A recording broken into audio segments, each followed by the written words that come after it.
días. Estamos llegando a la recta final del curso, ¿de acuerdo? Vamos a ver el tema musculoesquelético. En este tema, para los que les interese o los que vayan a hacer trauma, ¿de acuerdo? Pues esto va a ser el pan de cada día. Vamos a enfocarnos en las radiografías, ¿de acuerdo? También dando una énfasis en el resto de los estudios de imagen que podemos utilizar para valorar las estructuras musculoesqueléticas. Vamos a ver lo de fracturas, vamos a ver cómo se describen, de acuerdo con las clasificaciones que existen, y vamos a dar un repaso breve también sobre la evaluación de la columna, de acuerdo, sobre los pacientes politraumatizados, y un repaso rápido también a la resonancia musculoesquelética, de acuerdo con énfasis en la lógica. Entonces, vamos a ver los métodos de imagen que vamos a poder utilizar para evaluar el sistema musculoesquelético.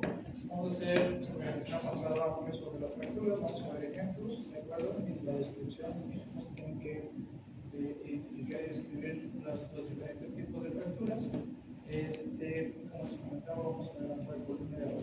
Entonces, principalmente, esto es algo relevante que deben de conocer en su formación como médicos generales, que para la evaluación de las estructuras óseas es de suma importancia al menos tener dos proyecciones radiológicas, ¿de acuerdo? En la gran mayoría de las ocasiones una proyección en antero-posterior y en la proyección lateral va a ser más que suficiente, ¿de acuerdo? Existen algunas variantes, sobre todo a nivel de la mano y del pie, en donde vamos a utilizar, en vez de la proyección lateral, de forma retinaria, vamos a utilizar proyecciones oblicuas. Y la intención de utilizar esas proyecciones oblicuas es con la intención de disminuir la sobreposición de las estructuras óseas, ¿de acuerdo? Entonces, mano y pie, AP y oblicuas, ¿de acuerdo? Y en el resto de las estructuras óseas, una AP lateral muchas veces va a ser más que suficiente. Podemos utilizar más proyecciones oblicuas, proyecciones con grados de rotación o angulación del tubo, dependiendo de lo que queramos evaluar, pero una valoración inicial en dos proyecciones es más que suficiente, ¿ok? Recordar que en la articulación de la rodilla se hace una proyección lateral en flexión, ¿de acuerdo? Para mejor visualización y valoración de las estructuras óseas, ¿ok?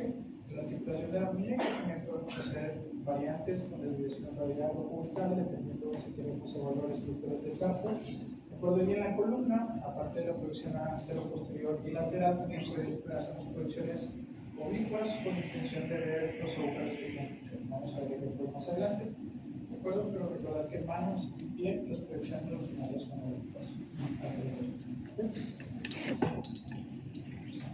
Tenemos ejemplos de los diferentes estudios de imagen, tenemos radiografías simples, ¿de acuerdo? Las diferentes proyecciones, tenemos un estudio de resonancia magnética, donde podemos evaluar prácticamente toda la columna, estudios biográficos que nos van a dar mucha resolución de las estructuras óseas, de los tejidos blandos. Recordar que aquí podemos hacer campos de ventana. Esta es una reconstrucción en sagital de la columna lumbar y una ventana para hueso. Perdemos resolución a nivel de los tejidos blandos, pero ganamos nitidez al evaluar las estructuras óseas. Podemos ver los glúteos anteriores, los glúteos posteriores, los platillos, el platillo superior, inferior, ver el hueso, la calidad del hueso trabecular, del hueso esponjoso a nivel del cuerpo vertebral. Podemos ver la alineación, ¿de acuerdo? Y la distancia entre cada uno de los cuerpos vertebrales, los espacios intervertebrales, para descartar que exista alguna patología degenerativa, algunos más. En los elementos posteriores, ¿de acuerdo? Si nosotros nos movemos de uno de los elementos laterales hacia el otro, podemos identificar los pedículos, podemos ver las hipófisis espinosas, ¿de acuerdo? Y la misma alineación. ¿Okay? El estudio de tomografía no es...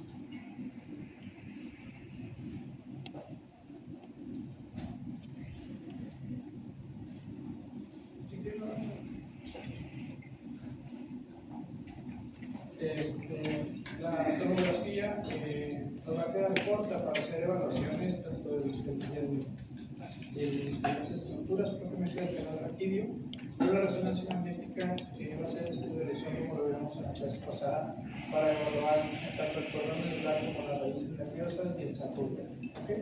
Entonces, siempre que nosotros tengamos hallazgos patológicos en una columna, en un estudio de tomografía y tengamos sospecha de involucro de estructuras nerviosas, tenemos que complementar con un estudio de resonancia magnética. ¿Okay? La radiografía simple, proyecciones anteroposterior, lateral, ¿de acuerdo? De igual forma nos va a ayudar muchísimo para ver la alineación, sobre todo para ver estructuras, para descartar que no existan fracturas, ver la altura de los cuerpos vertebrales, si no existe disminución en cada uno de ellos, proyecciones de hombro, de codo, ¿de acuerdo?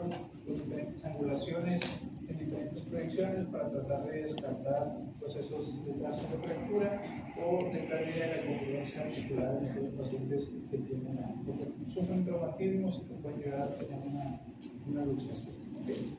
Y el ultrasonido musculoesquelético, cada vez lo utilizamos más y la intención es poder evaluar estructuras ligamentarias y tendinosas, de acuerdo, y su relación con las estructuras óseas en un contexto de dinamismo. ¿A qué me refiero? A que nosotros podemos pedir al paciente que haga diferentes movimientos con evaluaciones directas con ultrasonido y ver cómo se comportan esas estructuras dependiendo de los diferentes rangos de movimiento de la articulación. Donde más tenemos utilidad es en la rodilla y sobre todo en el hombro, ¿de acuerdo?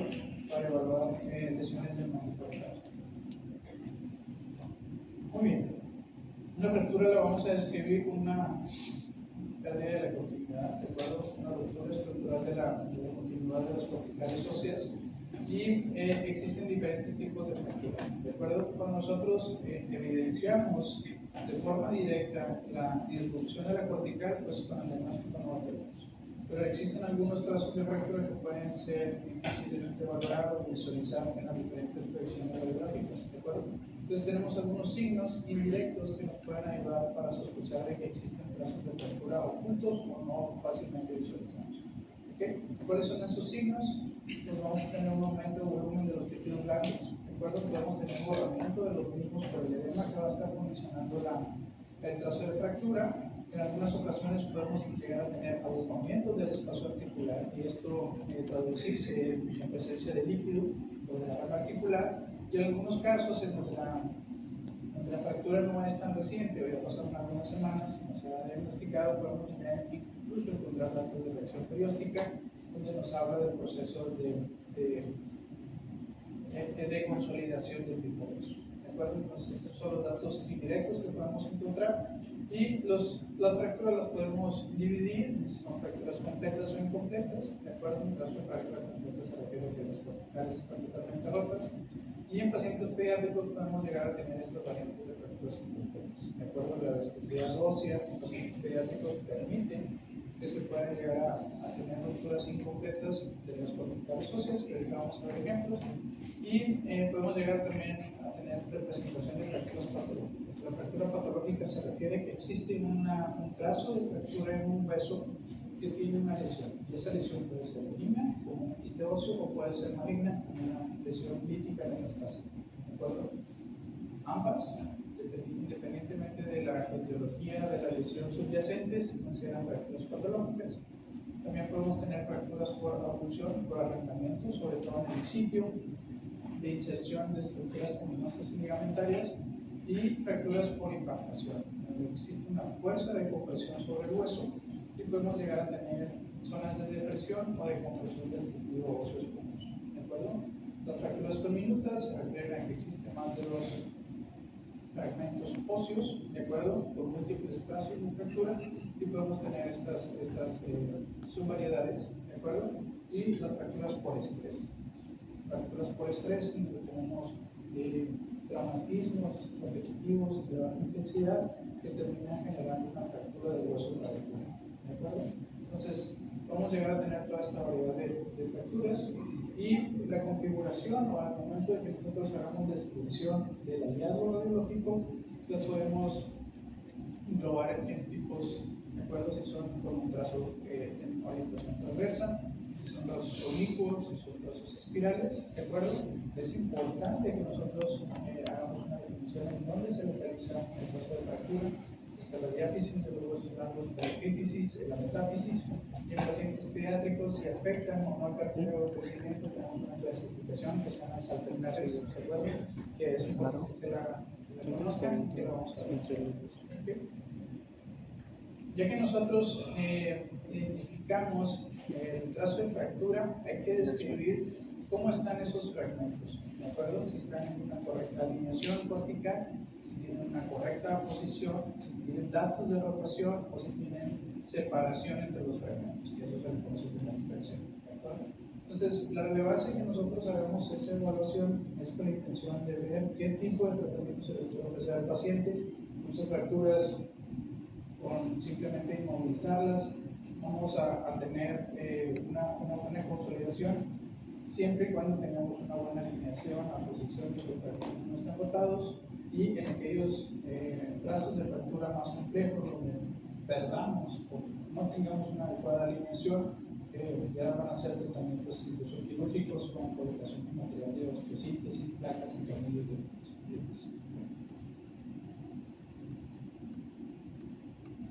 Esto se refiere con la angulación, dependiendo del eje largo del hueso, vamos a tener trazos de fractura que puedan estar correctamente alineados, ¿de acuerdo? O que tengan datos de angulación hacia la porción externa o hacia la porción interna, ¿de acuerdo? Angulaciones laterales, mediales, anteriores o posteriores, ventrales o dorsales, ¿de acuerdo? Y hay que hacer descripción cuando tengamos este tipo de tratamientos, ¿okay? La posición se refiere a la alineación de las corticales, ¿de acuerdo? Que en algunas ocasiones podemos llegar a tener pérdida de la posición total y se le conoce como fracturas cabalgadas o en marioneta, ¿de acuerdo? Y tener alineaciones o posiciones parciales, como en este caso, que puede ser aproximadamente el 50% o menos del 50%, ¿de acuerdo? Entonces vamos a ver algunos ejemplos. Esta es hay que siempre hacer descripciones lo más completas posibles, desde identificando qué método de imagen es y qué estructura estamos hablando. Entonces, aquí tenemos una radiografía, ¿de acuerdo?, de tibia y peroné en una proyección lateral. La porción encefálica, caudal, la articulación del tobillo y la articulación de la rodilla, ¿de acuerdo? Entonces es muy evidente que existe un trazo de fractura que está involucrando la diáfisis distal tanto de la tibia como del peroné, ¿de acuerdo? Tiene datos de angulación, ¿ok? Y tiene una posición parcial, ¿de acuerdo? Tiene edema de los tejidos blancos y no está involucrando ni la superficie articular ni la zona de crecimiento ni el cartílago articular, ¿de acuerdo? Entonces, todos esos elementos nos van a ayudar a que tengamos una descripción completa de nuestro trazo de fractura, ¿de acuerdo?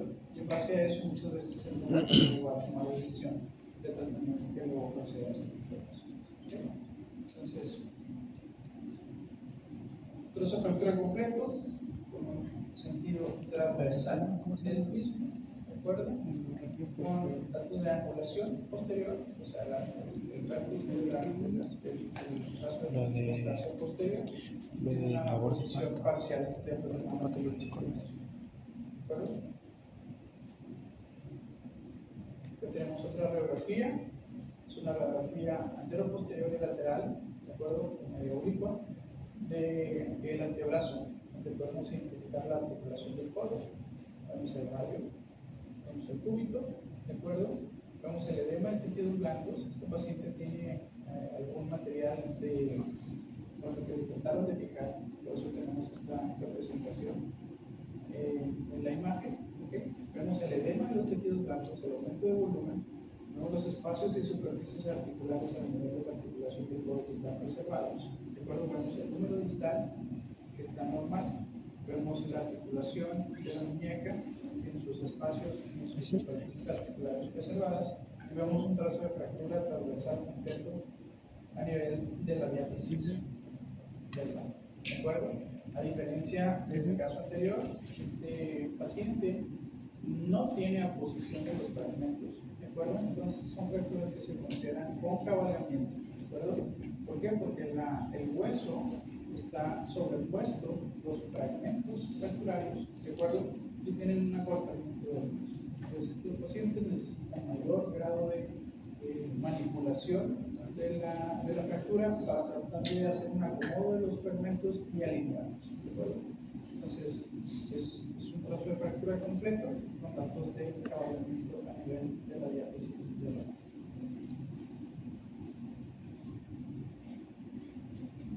Cuando tenemos más de dos trazos que nos nos condiciona más de dos fragmentos, ¿de acuerdo? Podemos considerar que son fracturas diminutas, ¿de acuerdo? Tenemos una subvariedad que es una fractura de fragmento mariposa, donde existen dos trazos oblicuos y uno de los fragmentos que está extendido. Entonces podemos hablar de que es un trazo mariposa, ¿de acuerdo? Aquí estamos ante una radiografía antero-posterior y lateral del fémur del lado derecho, ¿de acuerdo? Vemos la articulación de la cadera, vemos parcialmente los cóndilos del fémur distal en esta proyección y alcanzamos a ver algo de los espacios articulares de la rodilla, ¿de acuerdo? Entonces vemos cómo existe un trazo de fractura con fragmentos desprendidos, una fractura diminuta, de acuerdo, que tiene una pobre alineación cortical. Vemos que existen datos de cabalgamiento y vemos cómo el fragmento prácticamente queda involucrado en medio de los fragmentos principales. ¿De acuerdo? Entonces es una fractura diminuta en alas de mariposa por datos de angulación, ¿de acuerdo? Y pérdida de la posición con cabalgamiento de los fragmentos. Tenemos otro caso, una radiografía de la rodilla, proyección antero-posterior y lateral, ¿de acuerdo? Vemos el fémur distal, vemos los cóndilos femorales, los platillos tibiales, las espinas de la tibia proximal y empezamos a ver el fémur.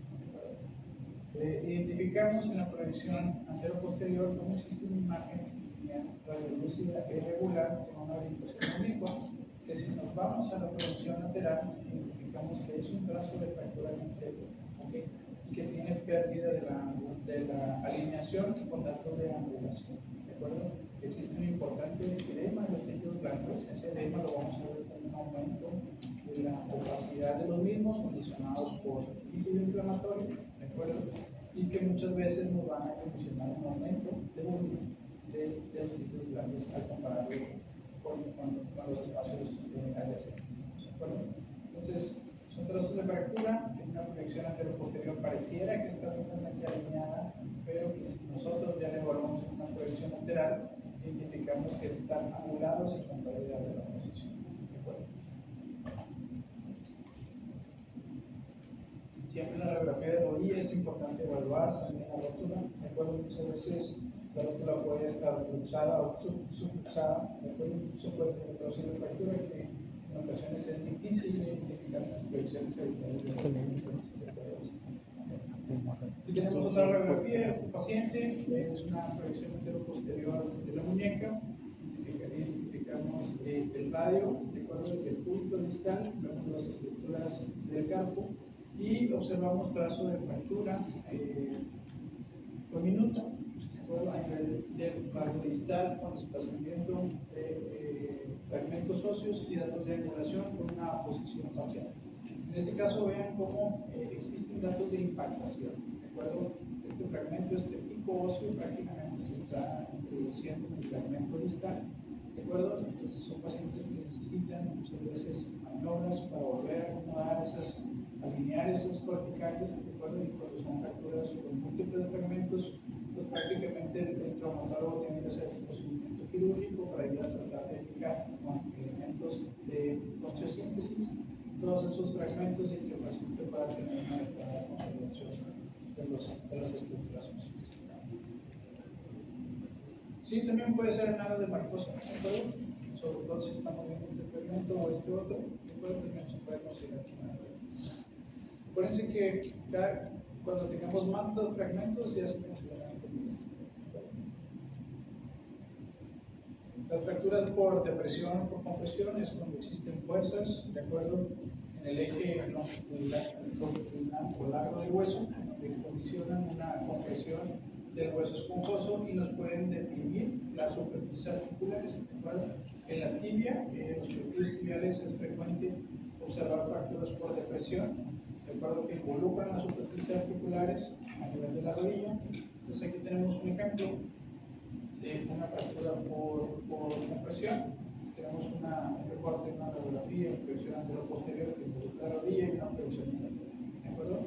Entonces aquí lo que identificamos es que existe una imagen lineal, ¿de acuerdo? Radiolúcida a nivel del platillo tibial externo con datos de movimiento del platillo tibial. Este es el platillo tibial medial que está normal y el platillo tibial externo que se ve irregular por los datos indirectos que nos hablan de edema, ¿de acuerdo?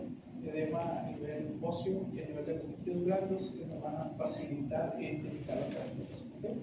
La forma más fácil de identificar las fracturas es que ustedes vayan siguiendo la cortical. Si ustedes ven una zona de irregularidad de la cortical, ¿de acuerdo? Un pico, una depresión, algo que ustedes consideren que no deba de estar ahí, tienen que descartar que exista un trazo de fractura, ¿de acuerdo? Entonces es bien importante que ustedes vean las corticales lisas, ¿de acuerdo? Y que no exista ninguna irregularidad. Entonces, lo que yo regularmente hago cuando hago evaluaciones de radiografías con sospecha de trazo de fracturas es prácticamente seguir con la vista para la cortical. Y si hay algo que se sale del contorno esperado, tienen que descartar que no existe un trazo de fractura. ¿Cómo se llama? No me acuerdo. Otro trozo de fractura más complejo a nivel de la rodilla en una proyección anterior-posterior. Vemos el fémur distal, ¿de acuerdo? Vemos el cóndilo femoral medial, el cóndilo femoral externo. Vean la representación de la rótula, ¿de acuerdo? Vean una zona de mayor densidad de consuma de tejido que tenemos sobre el fémur distal y el nivel de la tibia proximal. A nivel de la tibia proximal tenemos zonas de dilución de la cortical a nivel del platillo tibial externo. Vean cómo existe un pico, de acuerdo, del trazo de fractura, y vemos zonas radiolúcidas que nos hablan de acuerdo, como este tiene un componente que involucra la superficie articular, muy probablemente este paciente va a tener un derrame articular muy importante, que este derrame articular puede disecar hacia los fragmentos óseos y condicionar esa disminución de la densidad del hueso normal. ¿De acuerdo? Siempre que hagamos evaluaciones de trazo de fractura hay que describir si existe o no de compromiso articular, ¿de acuerdo? Porque el comportamiento del cirujano al momento de dar su tratamiento es distinto, es diferente. ¿Okay? Muchas de las ocasiones cuando tienen compromiso articular prácticamente son quirúrgicas los trazos de fractura. ¿Okay?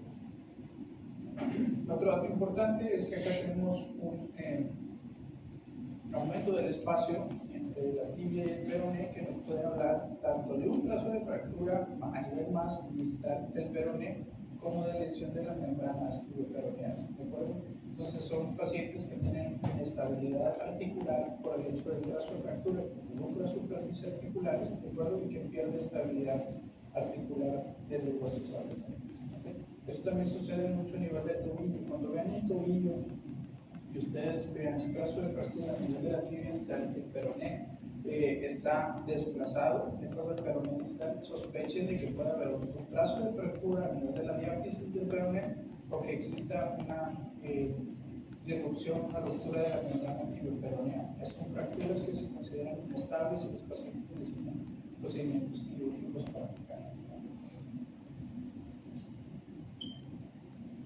Fracturas por compresión, principalmente por flexiones de alta intensidad a nivel de la columna. De acuerdo, aquí lo que vamos a tener es un acuñamiento de los cuerpos vertebrales. De acuerdo, tenemos una proyección delantero posterior lateral de la columna lumbar.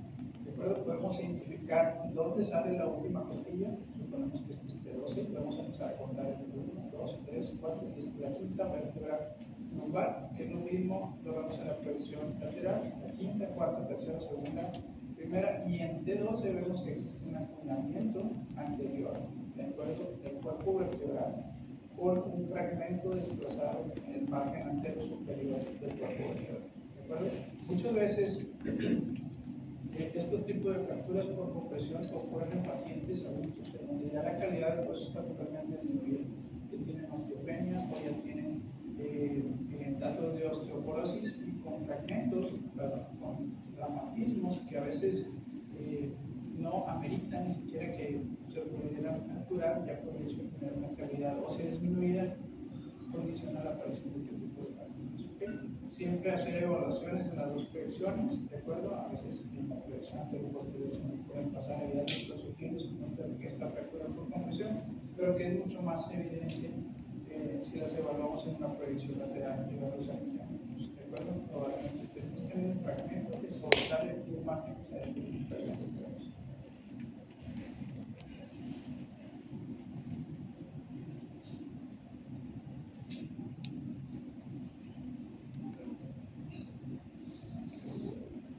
otra radiografía, otro recorte de la radiografía de rodilla en proyección lateral, ¿de acuerdo? Donde vemos el fémur distal, vemos la rótula y vemos la tibia próxima, ¿de acuerdo?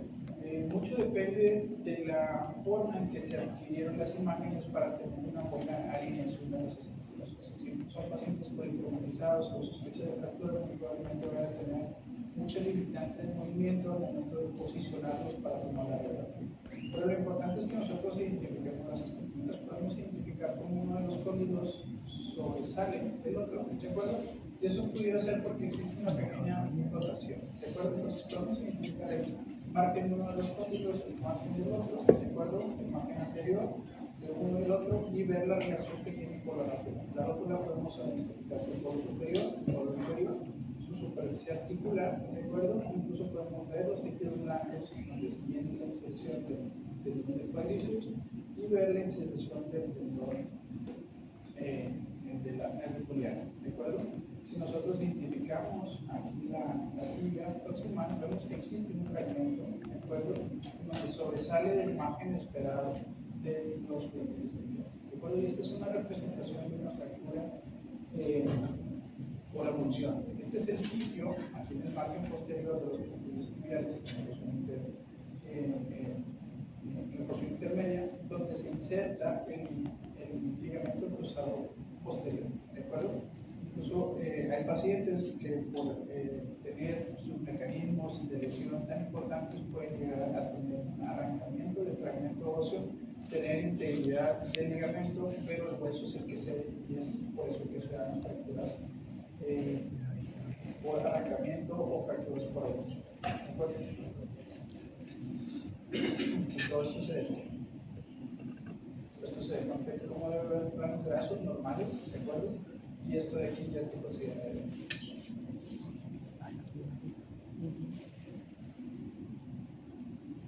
Pacientes que llegan con una bola de la revolución,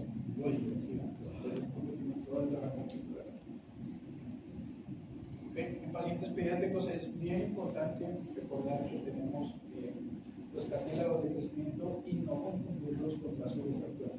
Para ser honestos, muchas veces es complicado poder identificar trazos de fractura que involucran las fisis, los cartílagos de crecimiento. Entonces, una forma habitual que utilizamos para poder distinguir trazos de fractura versus espacios normales es tomar una imagen comparativa con la extremidad contralateral, ¿de acuerdo? Entonces, eso nos da mucha idea del espacio, si existe una disminución del mismo o un aumento, ¿de acuerdo? Y evaluar con datos indirectos de fracturas, el aumento de los tejidos blandos, ver cuál es la parte más dolorosa. Se tiene que corroborar también con mucho de la exploración física del paciente, ¿de acuerdo? Entonces, recordar que tenemos centros de dosificación con presencia de cartílagos de crecimiento, que no tenemos que confundir con trazos de fractura. Regularmente los centros, los cartílagos de crecimiento de las fisis, tenemos datos de esclerosis, ¿de acuerdo? Entonces un trazo de fractura reciente nunca va a tener esclerosis, siempre lo vamos a ver como una línea totalmente radiolúcida, ¿de acuerdo? Que sus márgenes no deben de estar más blancos, ¿okay? Y esos márgenes blancos nos hablan de datos de esclerosis y las fracturas que no tienen esclerosis dentral.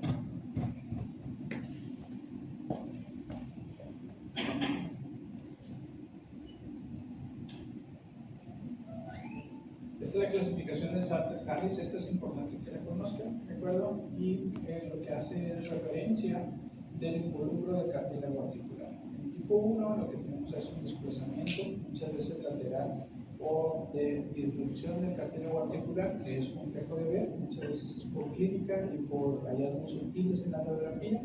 El tipo 2 es cuando involucra un trazo de fractura al cartílago, ¿de acuerdo? Claro, también en la metáfisis del hueso.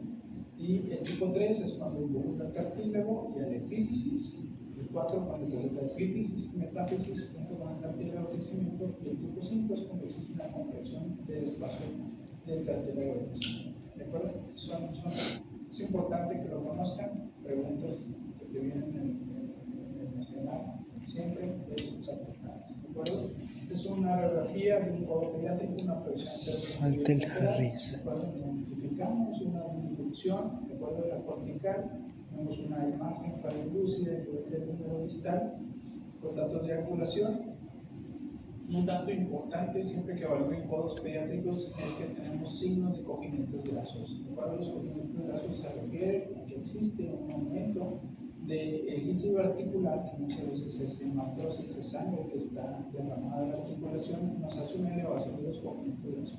Si ustedes ponen atención en esta proyección, vemos cómo los tejidos blancos, prácticamente en toda la comunidad, vemos unas imágenes de mayor lucidez, más oscuras, de acuerdo tanto en la imagen anterior, adyacente al número distal. Esos son signos de cojimiento graso positivo. Siempre que ustedes vean esos signos en una radiografía de un codo pediátrico, sospechen de esa fractura.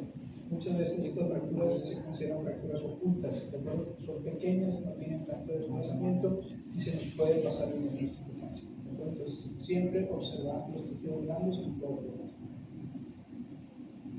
Este es un involucro del cartílago articular, ¿de acuerdo? También con la metáfisis del húmero, es un sarcófago tipo 2. Tenemos aquí una tomografía de un tobillo, también un paciente pediátrico, vemos cómo está la fisis, el cartílago articular, con un trazo de fractura oblicuo en el margen posterior de la tibia, que involucra tanto la metáfisis como la epífisis, entonces tenemos un satélite tipo 4, ¿de acuerdo? Con el involucro del cartílago articular y de la superficie también articular en el tobillo.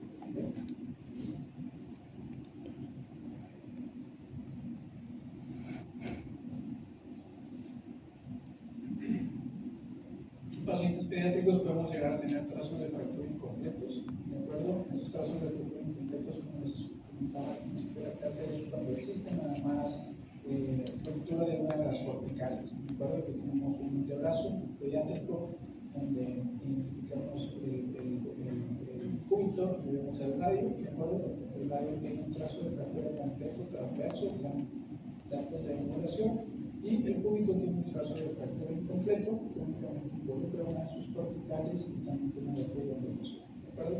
Estas fracturas regularmente las vemos en pacientes pediátricos. Este es otro tipo de fracturas que fácilmente se nos puede pasar, son fracturas tipo torus, ¿de acuerdo? En donde existe un abombamiento cortical, los pacientes sufren un traumatismo, regularmente llegan con edema en la articulación, limitación de movimiento y mucho dolor, ¿de acuerdo? Tomamos radiografías que prácticamente parecen normales, de acuerdo, no vemos un trazo de fractura tan evidente, pero existen pequeños datos como abombamientos corticales, de acuerdo, que nos hablan de este tipo de fracturas incompletas tipo torus. Entonces, siempre hacer evaluaciones con mucha intencionalidad para que no se nos pasen este tipo de diagnósticos. ¿Okay? Donde vemos esos abombamientos corticales que asemejan como los pliegues de un bombo. Este es otro ejemplo de una radiografía en paciente pediátrico con una fractura torus, donde el hallazgo sutil, de acuerdo, es el mismo movimiento cortical a nivel de radio distal, pero el hallazgo principal lo tenemos en la proyección lateral. Siempre que ustedes en una proyección lateral en un paciente pediátrico vean que existe una angulación de la cortical, sospechen una fractura tipo torus, ¿de acuerdo? Vean cómo debe ser la línea cortical, ¿de acuerdo? Tener como que una curvatura normal, que vean cómo aquí esta curvatura está más pronunciada y es secundario que existe un trazo de fractura tipo torus, ¿de acuerdo? Pues siempre recuerden que cuando ven una cortical angular, ¿de acuerdo? Es un trazo de fractura en tipo torus en pacientes pediátricos. En pacientes adultos, ¿de acuerdo? Las fracturas a nivel de la muñeca las podemos dividir en fractura de Coles o fractura de Smith, y aquí va a depender del desplazamiento de las estructuras de los fragmentos fracturarios, ¿de acuerdo? Dependiendo del mecanismo de la lesión. Cuando el paciente cae sobre el suelo con su palma de la mano extendida, vamos a tener una fractura de Coles con desplazamiento posterior del radio proximal, ¿de acuerdo? Y datos de angulación hacia dorsal, ¿de acuerdo? Y acabamos de tener una angulación hacia ventral con desplazamiento hacia posterior. Fractura de Smith, fractura con datos de impactación a nivel del radio distal. Vean cómo existe la disrupción a la cortical y se ve como que suma de densidades por los fragmentos que suman densidad, de acuerdo, que suman tejido, a nivel de la vista.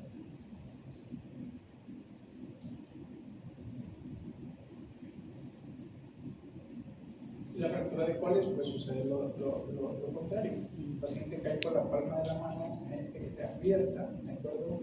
Tenemos datos de angulación, pero igual tenemos una fractura en radio distal con la irregularidad cortical y datos de inflamación, ¿de acuerdo? Regularmente no tiene involucro de la superficie articular y en este paciente también tenemos un pequeño trazo de fractura en la apófisis estreoides. Este es otro tipo de fractura, pacientes que tienen torceduras del tobillo, ¿de acuerdo? Pueden llegar a tener fracturas completas a nivel del pito metatarsiano, fracturas completas transversales, se denomina fractura de Jones, ¿de acuerdo? Regularmente trae con mucho edema en esa parte, un dolor muy exquisito a nivel del margen externo del pie. Es otra fractura bastante frecuente que vemos, fracturas del boxeador, ¿de acuerdo? Con fracturas del pito metacarpiano, con angulaciones, ¿de acuerdo? Regularmente por peleas o por golpes contra una pared, ¿de acuerdo? Es bastante frecuente observar este tipo de fracturas y fracturas por estrés. Las fracturas por estrés no vamos a tener un trazo de fractura radiolúcido, lo que vamos a ver es una reacción del hueso a esos mecanismos repetitivos de traumatismo de baja intensidad, ¿de acuerdo? Pacientes corredores que hacen algún tipo de ejercicio donde existe la repetición de traumatismos en una zona específica del hueso, podemos llegar a tener esta representación y lo vamos a ver como una esclerosis del hueso trabecular, ¿de acuerdo? Pero nunca lo vamos a ver como un trazo de fractura tan evidente como los ejemplos anteriores, ¿de acuerdo? Entonces, este tipo de pacientes regularmente llegan con una historia clínica de mecanismo de traumatismo de repetición de baja intensidad, ¿de acuerdo? Y con dolor. Tomamos la radiografía y si ustedes se encuentran estos hallazgos sutiles, de acuerdo, pueden hacer el diagnóstico de fracturas por estrés.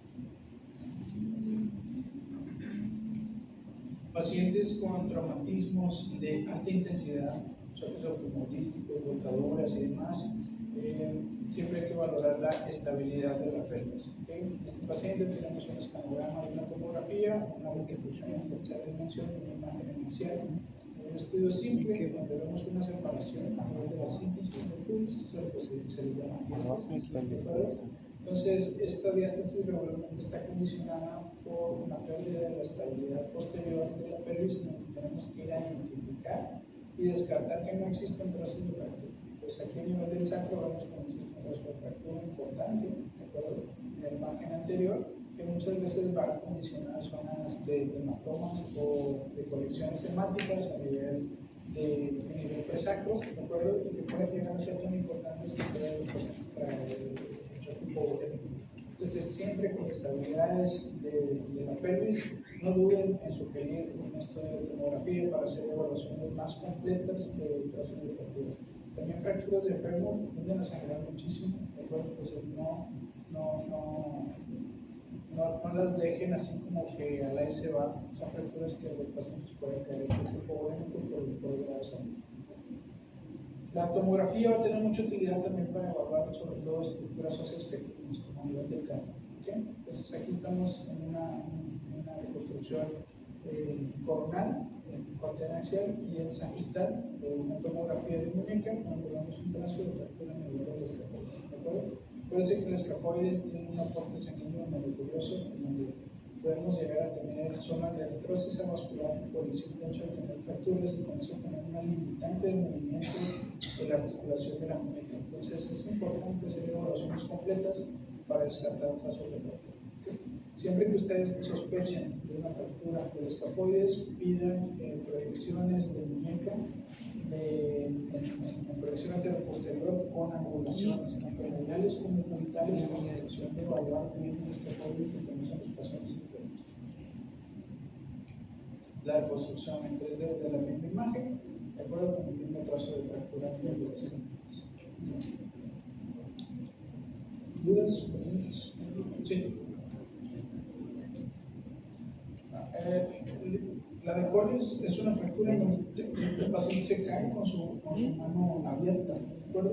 Bueno, Va a los tocar tres sobre la palma de la mano, entonces tu fractura a nivel de radio distal va a tener un desplazamiento hacia el posterior y una angulación hacia el dorso de la mano, ¿de acuerdo? Y en la fractura sucede lo contrario, el paciente cae con el dorso de la mano, entonces tu fractura de radio va a tener un desplazamiento hacia el dorsal, pero también una angulación interna. Simplemente acuérdate del diagrama de cómo cae y te vas a poder partir sobre eso. Ah, ya. Empezamos a hacer esto. Ella vi cuando yo estaba rezando pediatría Con las materna, relaciones, tanto la labiales que como genitales. decía que metía cesáreas, decía un chingo de ahí. ¿Es bien? Pues sí, está bien. Eso es lo importante, ¿de acuerdo? Aquí tu trazo de fractura va a tener un desplazamiento hacia la parte de la palma de la mano y vas a tener una angulación, ¿de acuerdo? Hacia la parte del dorso. Y luego sucede lo contrario, tenemos un desplazamiento hacia el dorso y una angulación hacia la palma de la mano, ¿de acuerdo? Entonces, a lo mejor este no es el mejor ejemplo para ver una fractura así, porque está muy sobrepuesta, tiene muchos datos de impactación, pero si lo hacen en coles, pues está, ¿de acuerdo? El paciente cayó sobre la palma de la mano y tiene un desplazamiento del hueso fracturado, ¿de acuerdo? Del fragmento hacia la palma y una angulación hacia el dorso. Fíjate cómo está el plano de la deformidad del mismo hacia el dorso de la mano. En la otra,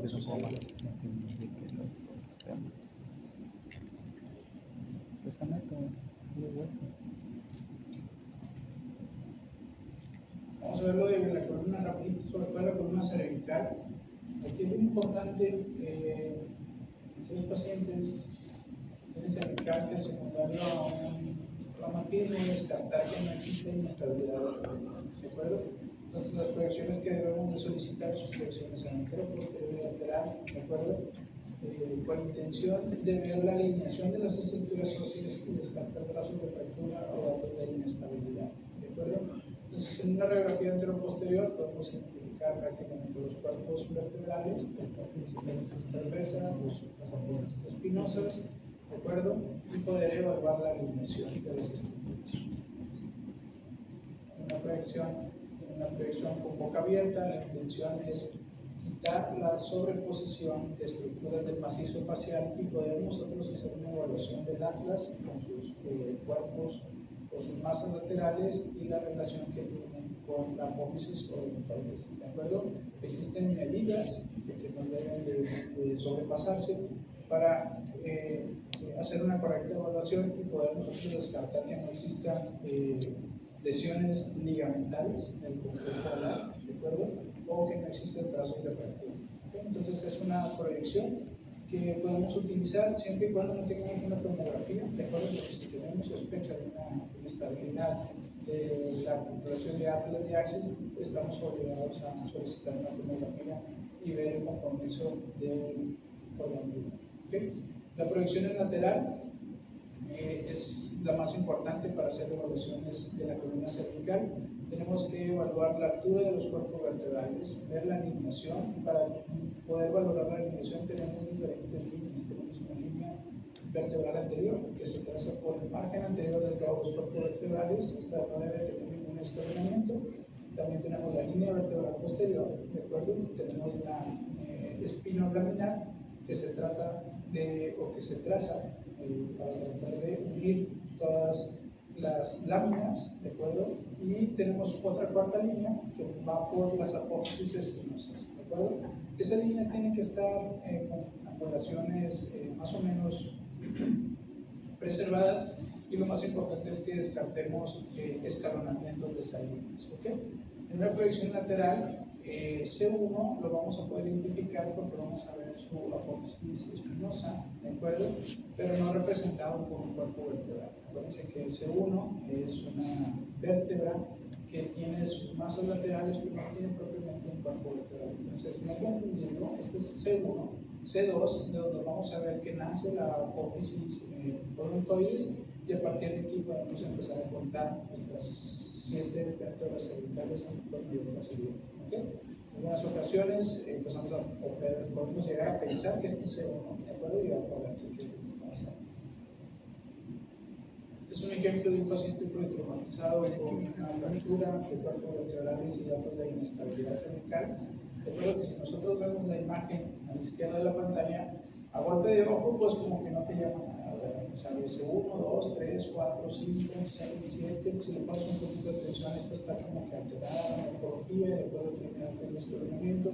Pero si haces ya el ejercicio de trazar tus líneas, ves que existe realmente una pérdida de la alineación ósea. ¿De acuerdo? Estos son pacientes que se deben duplicar su columna porque podemos llegar a tener daños medulares considerables. ¿De acuerdo? Existe un trazo de fractura a nivel de C6, ¿de acuerdo? En nivel de C7, con pérdida de la alineación, tenemos un espacio aumentado y también tenemos espacios aumentados con respecto a las apófisis espinosas y a los elementos posteriores. Estamos obligados a hacer un estudio de tomografía para hacer una evaluación mayor del daño óseo y hacer una resonancia magnética para descartar un daño muscular. Está chocado el niño.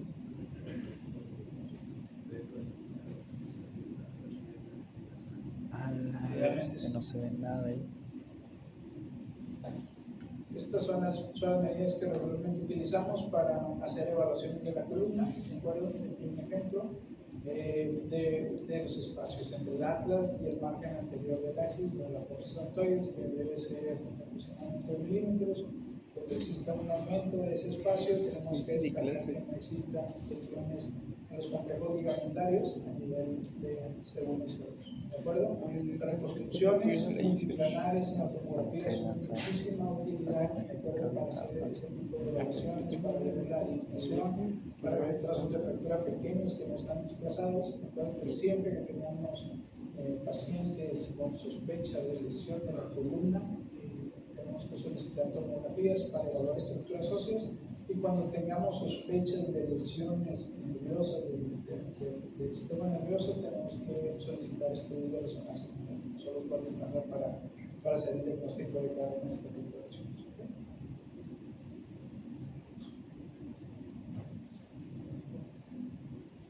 Una imagen en axial, a nivel de atlas y axis, la relación que tiene la apófisis odontoides con las masas laterales de C1, los agujeros vertebrales por pasa la arteria vertebral, siempre hacer evaluaciones para descartar lesiones vasculares, porque tenemos trozos de fractura, reconstrucciones en tercera dimensión que son manipulables, sobre todo para hacer evaluaciones completas de los agujeros de conjunción, las apófisis transversas, de acuerdo a los pedículos y la integridad del canal espinal. Y la columna lumbar, la misma evaluación. Podemos hacer evaluaciones con tomografía en 3D, de acuerdo, sobre todo para planeaciones quirúrgicas. Prácticamente en la radiología no utilizamos mucho las reconstrucciones en 3D, prácticamente nos basamos en las multiplanares.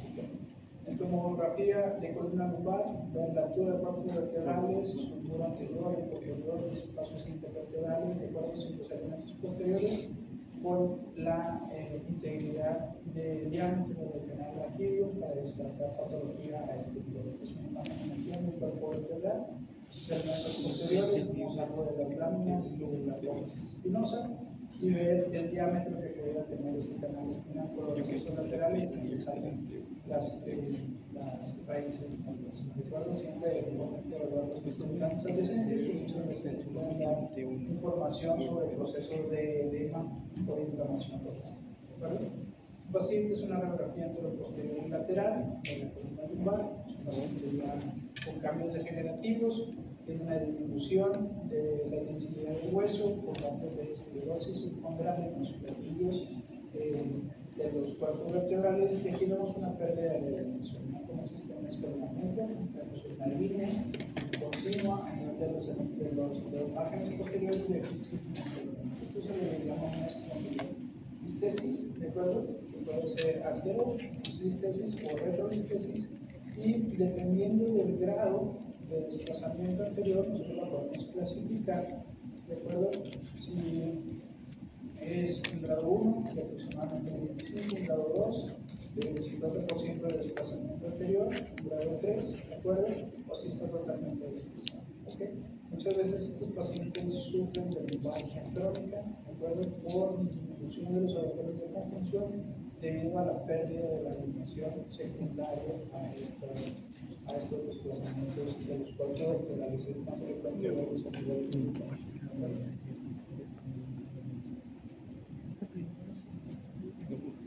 En resonancia magnética utilizamos nomenclaturas para ver la enfermedad de los discos intervertebrales. Un disco intervertebral normal debe tener una concavidad posterior. Recuerdo que cuando perdemos esa concavidad podemos llegar a tener agrupamientos o convoluciones. ¿De acuerdo? Podemos llegar a tener exclusiones y secuestros.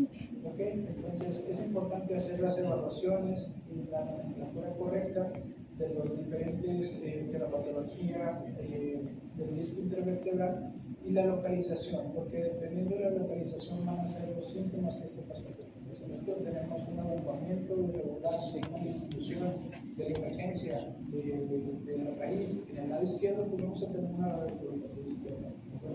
Si nosotros tenemos datos de canal estrecho debido a una extrusión, pues muy probablemente va a tener una afectación bilateral por compromiso de la raíz central. Okay, entonces es importante que nosotros hagamos una correcta distribución de evaluación para que el clínico haga más donde dice histerectomía necesaria. Entonces, Más ejemplo, adelante. la película más de resonancia de columna, está Más adelante. un disco intervertebral normal, de acuerdo, como está prácticamente con su complejidad posterior, y un disco intervertebral patológico con una protrusión, de acuerdo, que tenemos que indicar que un sistema de disminución del diámetro del saco de la alta, está normal, está en un oído y no probablemente esté lateralizado hacia la derecha, con la afectación de las raíces hacia ese lado, eso es sintomatología referida a ese sistema. Vamos a terminar aquí, mañana vemos lo de rodilla, no. vamos a ver resonancia magnética de rodilla, mañana vemos casos con un músculo esquelético y articulaciones. No, era el atletismo. ¿Atletismo? ¿Y qué video es ese? Ahí mismo, pero más atrás, atletismo placentario.